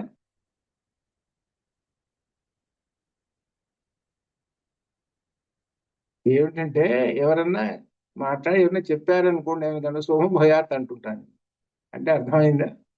మీరు చాలా మంది కనిపెట్టలేదు శుభం భయాత్ అని అంటే శుభ సంకల్పములు నీకు కలుగు కాక అర్థమైంది. ఏమండి నేను చెప్పి ఏదో 4 మాటలు చెప్పాను మాట, శుభం భయాత్, ఎల్లప్పుడూ శుభ సంకల్పాలతో ఉండుము అని అర్థం. అది ఈ ఓకేలు ఎస్సులు గిస్సులు అనేటువంటి తీసి అవతల పెట్టేశాను. అది అట్లానమాట. అది అందుకని శుభ సంకల్పములన్నిటిని కూడా శుభం భయాత్ అనమాట. ఇదే అనమాట ఈ శుభ సంకల్పం అని ఈ విధంగా మనస్సు దాకా చెప్పాడండి. కాబట్టి మనం రాక్షసులు ఓడించేశాం. దేంతో ఓడించామా అని అంటే ఓంకారంతో ఓడించేసేసాం. రాక్షసులు పరిగెత్తేశారు, అయిపోయింది. తర్వాత ఇంకా చెబుతున్నారు తర్వాత మంత్రంలో, అధః ఏవాయం ముఖ్య ప్రాణ తద్ఉద్గీత ఉపాసాం చక్రిరే. ముఖ్య ప్రాణ తం ఉద్గీతం ఉపాసాం చక్రిరే. స్తంభసురా రుత్వా విదధ్వంసు. ఆ తర్వాత ఏ ముఖ్య ప్రాణము గలదో అదిగా ఉద్గీతమును ఉపాసించిరి, ఓంకారమును ప్రాణశక్తిగా భావన చేసిరి అని అర్థం. ఇక్కడ ఒక పదం వేస్తున్నాడు, ముఖ్య ప్రాణము అని అర్థం పదం. ఇవి మనకు పంచప్రాణాలు అనేటువంటి విషయాలు మనకి ఒకటి చదువుకున్నాం కూడా, పంచప్రాణాలు. ఈ పంచప్రాణాలు ఏంటి? ముఖ్య ప్రాణము నుంచి వచ్చినటువంటి 5 పంచప్రాణాలు. ఈ ముఖ్య ప్రాణం అనేటువంటిది ఒకటి ఉన్నది మనకి. ఈ ముఖ్య ప్రాణం ఎక్కడ ఉన్నది అని అంటే పరబ్రహ్మాన్ని ఆవరించుకొని ఉన్నది. పరబ్రహ్మాన్ని ఆవహించుకొని ఉన్నది. దీన్ని పోలిక చెప్పమన్నప్పుడు మనకు మహారాజు, మహామంత్రి. మహారాజు గారు సింహాసనంలో కూర్చున్నాడు, ఆయన అంతే కిరీటం పెట్టుకొని కూర్చున్నాడు. ఆయన ఏం మాట్లాడటం లేదు. ఎవరు మాట్లాడుతున్నారు? మహామంత్రి మాట్లాడుతున్నాడు. అన్ని మహామంత్రే. మహారాజు అక్కడ కూర్చున్నాడు. మహామంత్రి గారు, ప్రజలు కూడా ఏం చూస్తున్నారు? మహామంత్రి గారు ఏం చెబుతాడో విందాము, మహామంత్రి గారు ఏం చెబుతాడో విందాము అని చూస్తుంటారు. ప్రజలంటే ఎవరు? లోపల ఇంద్రియాలు. ఆ ఇంద్రియ శక్తులు చూస్తున్నాయి ప్రాణం వైపు. అనగా ఆ ప్రాణం దగ్గర నుంచి ఈ శక్తి సంపాదించుకోవాలి. అదే అనమాట. ఏం చెబుతారో ఏం చూద్దామని మనకు లోకంలో సహజంగా ఉన్నటువంటి విధానం అంతే కదా. అంతా నడుపుతున్నది ఎవరయ్యా? మహామంత్రి గారు. రాజుగారు ఊరిక విత్సవ విగ్రహంలాగా అట్లా కూర్చుంటాడు. రాజుగారికి ఏదైనా అనుమానం వచ్చింది అనుకో, అనుమానం వస్తే అటువైపు చూస్తాడు మంత్రి గారి వైపు. ఈ మంత్రి గారు అంతా మాట్లాడతాడు. రాజుగారు ఎంతసేపు చూసినా కానీ మాట్లాడకుండా అట్టనే కూర్చుంటాడు, అందరినీ చూస్తుంటాడు. ఈ సభలో ఉన్నటువంటి సేనాపతులు, ఉపసేనాపతులు, ప్రజలు, వాళ్ళు వీళ్ళు అందరినీ చూస్తూనే ఉంటుంటాడు. అంటే పరబ్రహ్మం అందరినీ చూస్తున్నాడు. ఆ ముఖ్య ప్రాణం చూసావు, ఆ ముఖ్య ప్రాణం అంతా నడుపుతూ ఉన్నది. ముఖ్య ప్రాణం నడుపుతున్నదంటే ఈ శరీర అవయవాలన్నిటిలోనూ ఆ శక్తి ముఖ్య ప్రాణం పంపిస్తూ ఉన్నది. పెద్ద ట్రాన్స్ఫార్మర్ ఎక్కడో ఉంటుంది కరెంట్ తయారు చేసేది. అక్కడి నుంచి ఎంతో దేశం అంతా తీగలు తీగలు తీగలు తీగలు వచ్చేసి చివరికి ఇంట్లోకి వచ్చి ఏదో ఒక తీగ వస్తుంది, వెలుగుతుంది. ఇది ఎక్కడి నుంచి వచ్చింది అని అంటే ఎక్కడో 100 మైళ్ళ దూరంలో తయారు చేస్తున్నారండి, తీస్తున్నారు కరెంటు. అట్లనే ఈ ముఖ్య ప్రాణం నుంచి అందరికీ ప్రాణాలు వెళ్ళిపోతుంటాయి అని. ఆ ముఖ్య ప్రాణము కలదో అదిగే ఉద్గీతము. ముఖ్య ప్రాణము ఈజ్ ఈక్వల్ టు ఉద్గీతము. ముఖ్య ప్రాణము ఈజ్ ఈక్వల్ టు ఉద్గీతము. ఆ ఉద్గీతమును ఉపాసించిరి, అనగా ఓంకారమును ప్రాణశక్తిగా భావన చేసిరి. ఇది ఓంకారం ప్రాణశక్తిగా భావన చేసిరి. అంటే మన గీతలో వచ్చింది కదా, ఏమిటంటే ప్రాణం పోయేటప్పుడు ఆయన ఆజన్మాంతో ఓంకారం చెప్పుకుంటూ కూర్చున్నాడండి. ప్రాణం పోయేటప్పుడు కూడా ఓంకారం జపం చేసుకుంటూ కూర్చున్నాడు. మధ్యలో ఎక్కడా కూడా ఏ రోజు కూడా కట్టుగాల. ప్రతిరోజు 5 నిమిషాలు 10 నిమిషాలు ఓంకారం చేసుకుంటూ కూర్చున్నాడు. వార్ధక్యం వచ్చింది, వార్ధక్యంలో కూడా ఓంకారం చేసుకుంటూ కూర్చున్నాడు.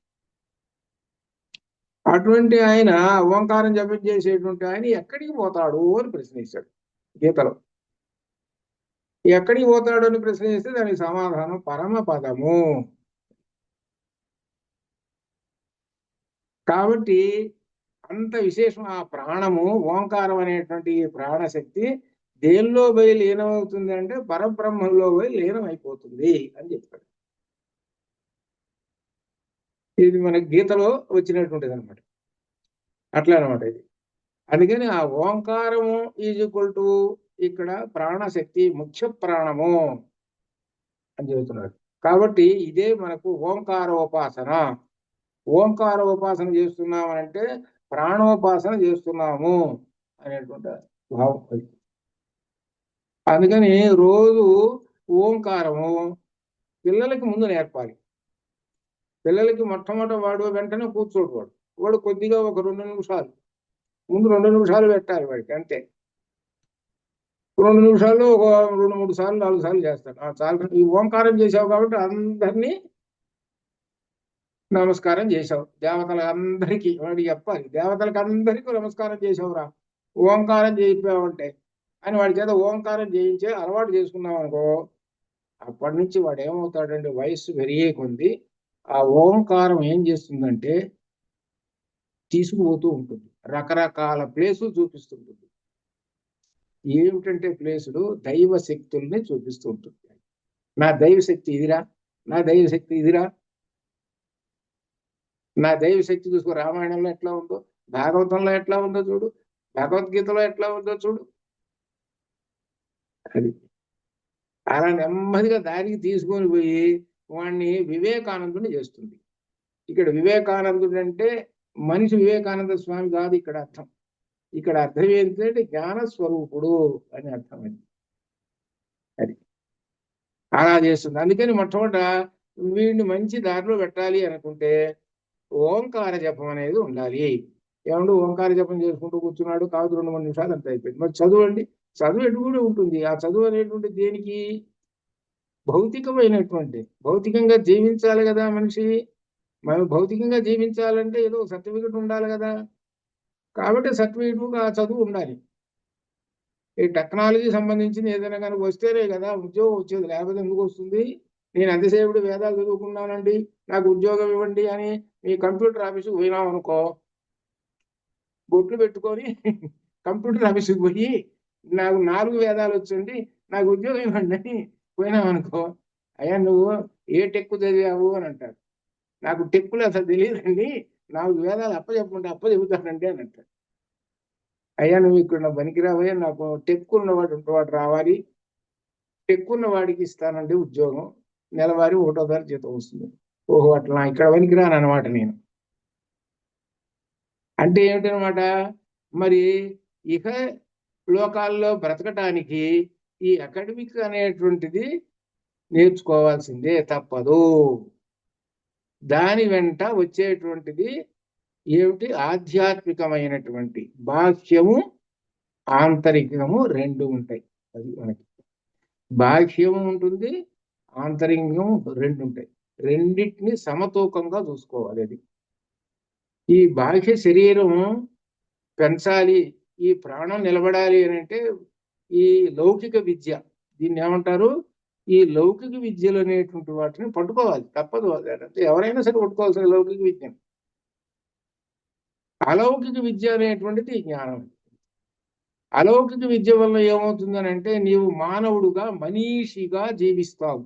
అది సంపాదించుకునేటువంటి ధనంతో మనీషి అంటే జ్ఞాన స్వరూపుడు అని అర్థం. మనీషి, మనీషి, జాగ్రత్త, విడగొట్టవాకండి. విడగొడితే ఇంగ్లీష్లో విడగొడితే గందరగోళం అయిపోతుంది. అది అట్లా అనమాట. అది అట్లా అనమాట. అది కాబట్టి మానవుడిగా నువ్వు బతకాలి అంటేనేమో లోపల జ్ఞాన మార్గం, మరి బతుకుతున్నావు బతకాలి కాబట్టి అందుకని ఏంటంటే లౌకిక విద్య. లౌకిక విద్య అలౌకిక విద్యలు అనేటువంటివి 2 మానవుడికి కావాలి. అది దీంట్లో. అంతేగా నాకు ఒక్కటే చాలు అలౌకిక విద్య, లౌకిక విద్య. ఈ లౌకిక విద్యతో నేను బతుకుతున్నా కదా, నాకు ఇంకెందుకు జ్ఞాన మార్గమైన అంటే నీవు ఏమిటని వాడు చివరికి ఏమవుతావు అని అంటే ఈ లౌకిక విద్యల్లో వెలిసిపోయి తర్వాత జ్ఞానానికి దూరం అయిపోయి నీవు చివరికి అధోగతి పడతావురా. ఏ జన్మలో పోతావో ఏమిటో, నీ కర్మలు ఎన్ని వస్తాయో ఏమిటో చెప్పలేం. కాబట్టి ఇవన్నీ ఉన్నాయి. కాబట్టి నీవు ఈ జ్ఞాన మార్గం సంబంధించినటువంటి విద్యని వదిలిపెట్టవాకు. అందుకనే మనకు తైత్తీరీయ ఉపనిషత్తులో చెప్పినటువంటిది, ఆ తైత్తీరీయ ఉపనిషత్తులో చెప్పినట్టుగానే ఈ వేద అధ్యయనం స్వాధ్యాయ ప్రవచనాభ్యాన్న ప్రమదితవ్యం చెప్పినట్టుగానే ఈ వేద అంటే అర్థం జ్ఞానం, ఈ జ్ఞాన మార్గాన్ని మాత్రం వదిలిపెట్టవద్దు అని చెబుతున్నాడు. అని చెబుతూ దీనిలో 7వ మంత్రంలో యథా అస్మానం ఆఘణం అమృత్యాహ, ఇక్కడ విశేషం చెబుతున్నాడు. ఒక చివరికి ఎలా ఓడిపోయినారో, రాక్షసులు ఎలా ఓడిపోయినారో చెబుతున్నాడు ఇక్కడ. యథా అస్మానం ఆఘణం మృత్వా విధ్వంసేత పగలగొట్ట శక్యం కాని రాయి దగ్గరికి వచ్చి పగిలిపోయినట్టుగా విధ్వంసం చెందింది. అంటే అర్థం ఏమిటి? దీనిలో రెండు విధాలుగా మనకి బృహదారణ్యోపనిషత్తులు ఒక రకంగా చెప్పాడు. ఇక్కడ ఏమిటంటే బాగా బండరాయి ఉంది, దాన్ని పగలగొట్టాలి. దాన్ని పగలగొట్టాల్సి వచ్చేటప్పటికి శక్తులు కూడా చాలటం లేదుట, అంతటి బండరాయిట. ఆ బండరాయిని పగలగొట్టాలి. పగలగొట్టాల్సి వచ్చేటప్పటికి వీళ్ళ దగ్గర ఏముంది రాక్షసుల దగ్గర అనంటే మట్టి ముద్ద ఉంది. అంటే మట్టి ముద్ద లాంటి ఒక పదార్థం ఉంది. దాన్ని తీసుకొచ్చి వీళ్ళకి అలవాటుగా కొట్టడం, ఎవరిని దేవతలను కొట్టడం అలవాటు కదా, అట్లనే ఎప్పుడు మొదట దేవతలను కొట్టడానికి ఈ మట్టి ముద్ద లాంటిది ఒక వస్తువు తీసుకొచ్చి ఆ రాతి మీద పెద్ద బండ మీద పెట్టి వేసి కొట్టారు. కూడితే ఏమైంది? బండ మామూలుగానే ఉన్నది, ఈ మట్టి ముద్ద మాత్రం పిండి పిండి అయిపోయింది. ఈ మట్టి ముద్ద ఎవరిది? రాక్షసుది. ఇప్పుడు రాక్షసులు ఓడిపోయినారు. అంటే అర్థం ఏమిటి? ఆ బండలాగా మనం చూసావు, అది అత్యంత శక్తివంతమైనటువంటి ఓంకారం. ఓంకారం మీద దాడి చేస్తే ఏమైనారే అంటే వీళ్ళు ముద్ద ముద్ద పడిపోయినారయ్యా, ముక్కలు ముక్కలు అయిపోయినారు. ఆ పోలికతోటి చెప్పాడు. అది చివరికి ఓంకారం మీద దాడి చేసి చివరికి రాక్షసులు చివరికి వాళ్ళే నాశనం అయిపోయినారు. అనగా పరబ్రహ్మం మీద దాడి చేసినటువంటి వాళ్ళు రాక్షసులందరూ కూడా నాశనం అయిపోయినారు. దీన్ని పురాణంగా ఏం చెప్పాడు అని అంటే, హిరణ్యకశిపుడు పరబ్రహ్మం మీద దాడి చేశాడు, ఏమైనాడు? ఇదే అర్థం. అలానే రావణాసురుడు పరబ్రహ్మం మీద దాడి చేశాడు, ఏమైనాడు? ఇట్లా ఈ విధంగా దశావతారాలు చూసుకుంటున్నాండి. ఈ రాక్షసులందరూ ఎవరి మీద దాడి చేశారు? పరబ్రహ్మం మీద దాడి చేశారు.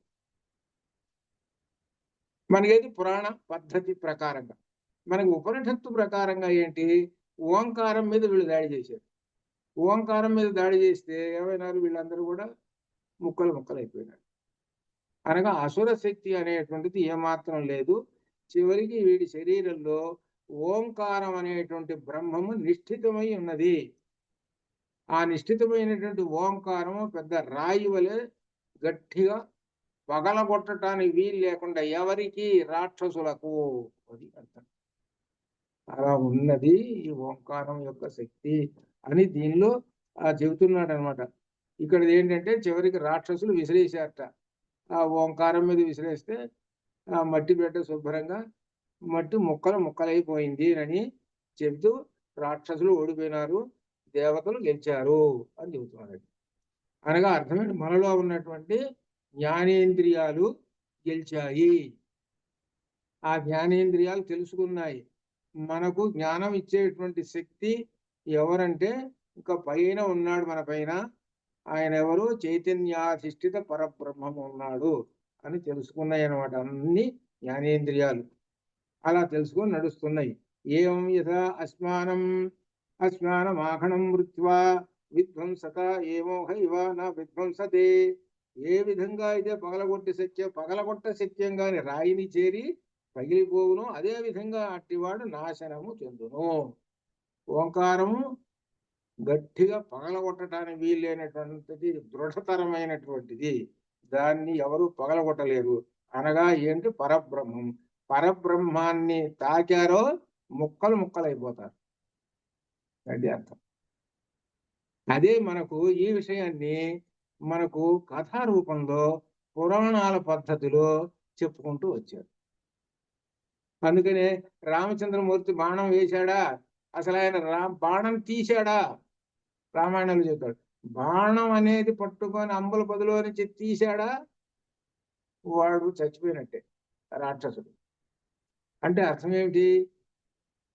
ఒక్కసారి ఆ బాణం వేసాడంటే గురి తప్పకుండా సరాసరి వాణ్ణి ఛేదించేసేస్తుంది రాక్షసుణ్ణి అని అర్థం. ఆ రాక్షసుడు వాడు ఏం చేస్తున్నాడు? ఎంతసేపటికి ఈ పరబ్రహ్మం మీద దాడి చేస్తున్నాడు. దాడి చేస్తుంటే ఏం చేశాడు? పరబ్రహ్మం ఒక్కసారి బాణం వేసేటప్పటికి వాడి అడ్రస్ గల్లంతం. ఇక ఇంతే సంగతులు వాడు అని మనకు ఈ విధంగా మనకు పురాణ పద్ధతిలో ఈ విధంగా చెప్తున్నారు. కాబట్టి మనకు ఈ ఉపనిషత్తు చెప్పేటువంటిది ఏంటంటే ఓంకారం అనేటువంటిది ప్రాణము, ముఖ్య ప్రాణము. ఆ ముఖ్య ప్రాణం అనేటువంటిది మన శరీరంలో ఉన్న ఇంద్రియములు కాకుండా అన్నింటి శరీర అవయవాలన్నింటికి కూడా ప్రాణశక్తిని ఇచ్చేటువంటిది ముఖ్య ప్రాణము. ఆ ముఖ్య ప్రాణము ఈజ్ ఈక్వల్ టు ఓంకారం. అదే అనమాట. అది అనే విధంగా 8వ మంత్రంలో చెప్పాడు. అట్లనే తర్వాత నైవైతేన సురభి నా దుర్గంధి విజానాత్య అపహత పాపాహేషః. ఈ ముఖ్య ప్రాణంతో సుగంధమును గాని దుర్గంధమును గాని మానవుడు తెలియట లేదు. ఏలైనా ఇది తొలగిన పాపములు గలది. కాబట్టి ఈ ముఖ్య ప్రాణం వలన ఈ నాసిక అనేటువంటిది కేవలం ఒక అవయవంగా ఉండి ఒక ఇంద్రియ శక్తి మాత్రతోటి ఉన్నది. ఇది ఇప్పటి నుంచి ఇది సుగంధము, ఇది దుర్గంధము అని గ్రహించటం లేదని. అది సుగంధాన్ని దుర్గంధం ఇదివరకు ఏం చేస్తున్నది, రెండింటిని పట్టుకుంటున్నది. ఇప్పుడు ఆ రెండింటిని పట్టుకోవటం లేదు అని చెబుతున్నాడు. కాబట్టి దీని గురించి తెలుసుకోండి. కేవలం ఇంద్రియ శక్తి నాసికలో ఉన్నది. ఆ ఇంద్రియ శక్తి నాసికలో ఉండి నీవు జీవించడానికి అనగా ఇహలోకంలో జీవించడానికి ఆ నాసిక ఏం చేస్తుందనంటే ఇది మంచిది తీసుకోవచ్చు అని చెప్పడం వరకు ఉన్నది అని తెలుసుకో. అంతేగాని చెడు మార్గం మాత్రం పనికిరాదు అని చెబుతున్నాడు. కనుక ఇంద్రియం అనేటువంటిది అపమార్గంలోకి వెళ్ళదు అని చెప్పడం దీనిలో. ఓంకార జపం వలన ఏంటి, ఇంద్రియము సన్మార్గంలో వెళ్ళిపోతుంటుంది అని అర్థం. సన్మార్గంలోకి పెట్టడమే ఇంద్రియముల యొక్క బాధ్యత.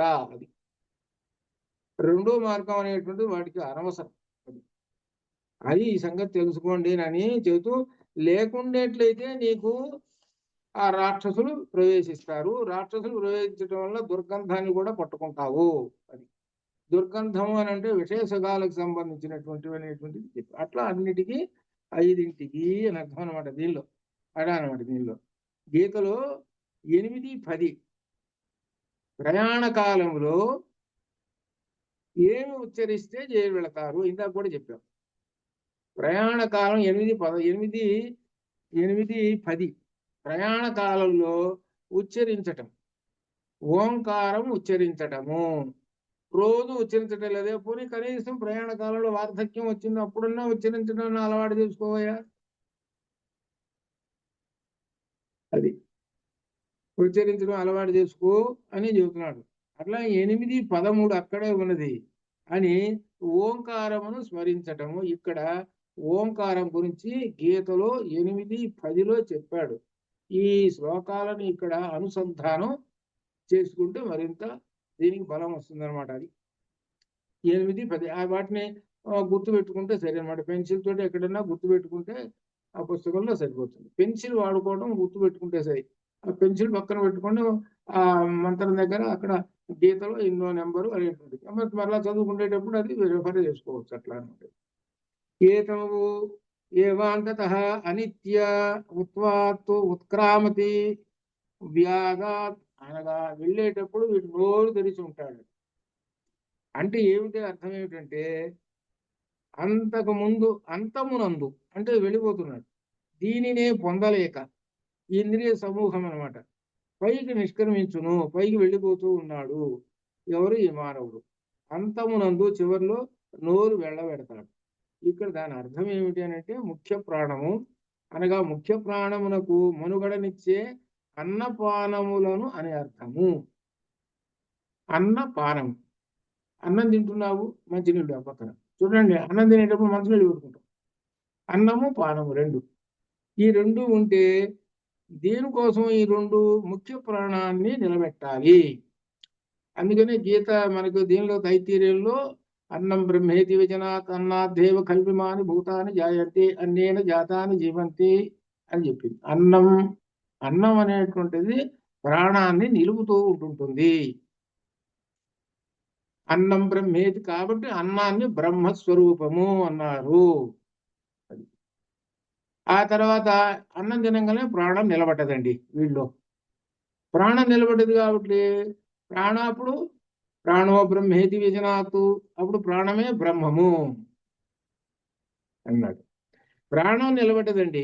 ప్రాణం నిలబడ్డ తర్వాత మనస్సు పనిచేస్తుంటుంది.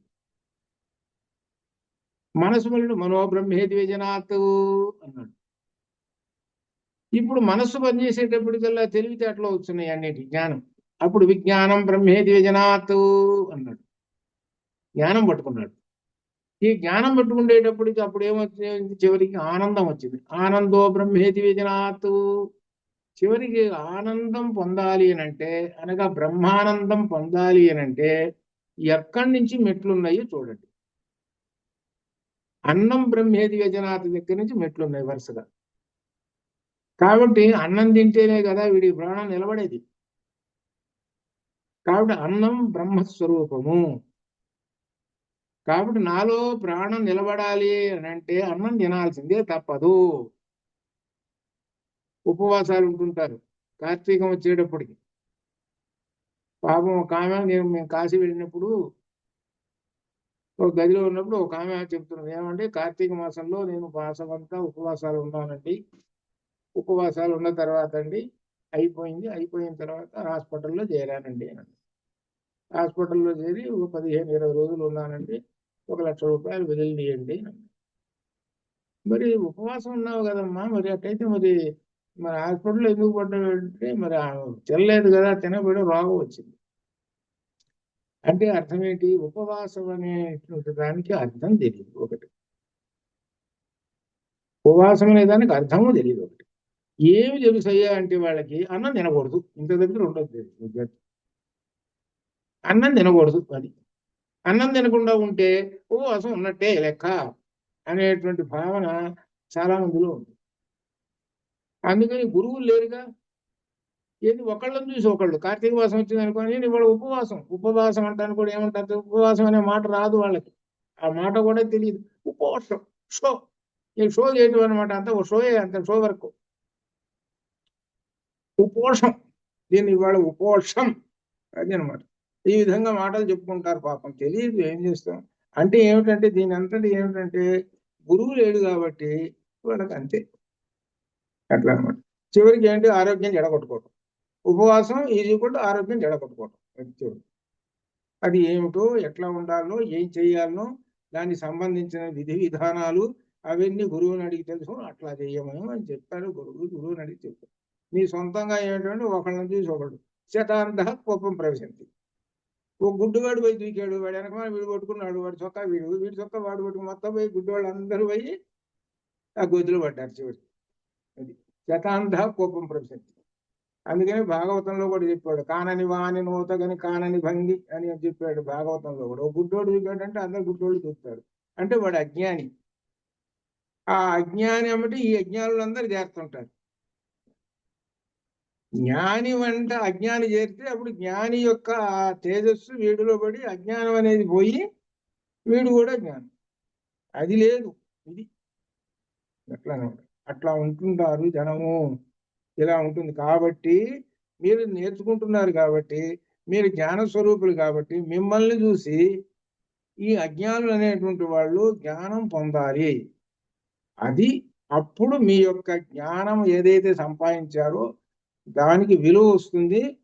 అది పరమాత్మ యొక్క అనుగ్రహం. అది కేవలం ఎంతసేపుడికి కొంతమంది అర్థాలు చెప్పడం, దాని ప్రకారం చెప్పడం అంతా ఇంతే. ఇది మొత్తం మూట కట్టుకొని బుర్రలో పెట్టుకుంటారు.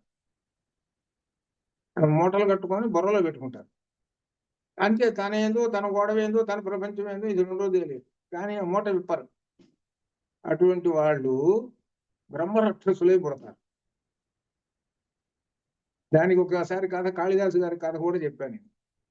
ఇటువంటి వాడు ఏం చేశాడంటే ఎవరికి చెప్పాల ఈ జ్ఞాన మార్గం, అంటే ఈ శాస్త్రాలు ఎవరికి చెప్పకుండా మూటలు కట్టుకొని బుర్రలో పెట్టుకున్నాడు. చివరి బ్రహ్మరక్షసు అయినాడు. బ్రహ్మరక్షసు అయ్యి ఆ కూర్చున్నాడు మర్రి చెట్టు మీద, వచ్చినోడు తింటున్నాడు. అంటే పైగా పాపం. ఏమండి కాళిదాసు గారు, అటు పోవాకండి, బ్రహ్మరక్షసు ఉంటాడు, తింటాడండి. అట్టయితే నేను అటే పోతానన్నాడు. వాడి సంగతి ఏంటో తేలుస్తానన్నాడు. పోయినాడు పట్టుకున్నాడు, అందరినీ పట్టుకున్నాడు. నేను తింటానన్నాడు. తిందు కానీ సరే, ఏమిటి నీ సంగతి అంటే, నేను అడిగే ప్రశ్నలు జవాబు చెప్పు అని అన్నాడు. వీడు శాస్త్రం బాగా చదువుకున్నాడు కదా, పతంజలి భాష్యం చదువుకున్నాడు. వీడు అందులో వ్యాకరణ పతంజలి భాష్యం చదువుకున్నాడు. ఆ పతంజలి భాష్యంలో ప్రశ్నలు వేస్తున్నాడు. ప్రశ్నలు వేసుకుంటే 4 ప్రశ్నలు సమాధానం చెప్పాడు. అబ్బా నువ్వు చెప్పేవే సమాధానం ఇంతవరకు ఎవడు చెప్పలేదురా. ఇది ఎవడు చదువుకుంటాడండి? పతంజలి మహర్షి. మామూలు మనుషులు చదువుకుంటారా? మామూలు వాళ్ళే చదువుకోలేరు. కానీ అంటే అప్పుడు శాప విమోచనం కావటం. అది ఈ విధంగా.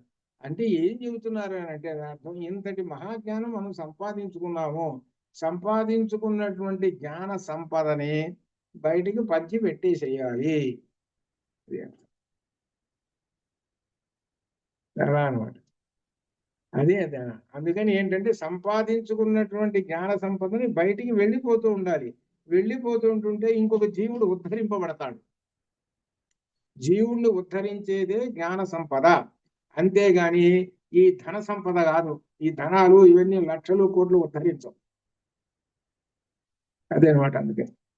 అందుకని ఆ బ్రహ్మజ్ఞానం సంపాదించినటువంటి వాళ్ళు ఆ జ్ఞానాన్ని పంచిపెట్టాలి అని చెబుతున్నారు. అది అయిన తర్వాత ఇక 10వ మంత్రంలో ఏం చెబుతున్నాడు? తంహ అంగిర ఉద్గీధం ఉపాసాన్ చక్రిరే.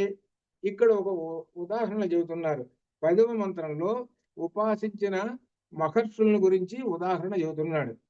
ఇక్కడ ఒక మహర్షి గారు, అంగిరసుడు అనేటువంటి మహర్షి ఈ ఒక ఓంకారాన్ని ఉపాసించినటువంటి వాడు, ఉద్గీధమును ఉపాసించినటువంటి వాడు, ఈ ప్రాణం అనే ఉద్గీతాన్ని ఉపాసించినటువంటి వాడు అని ఒక ఉదాహరణ. అట్లనే 11వ మంత్రంలో బృహస్పతి, దేవతల గురువు అయినటువంటి బృహస్పతి. అట్లనే 12వ మంత్రంలో కూడా ఆయాస్యుడు అనేటువంటి ఋషి ఉపాసించిన విధము. అలానే ఆ తర్వాత 13లో దాల్భ్యుడు అనేటువంటి ఋషి ఉపాసించినటువంటిది.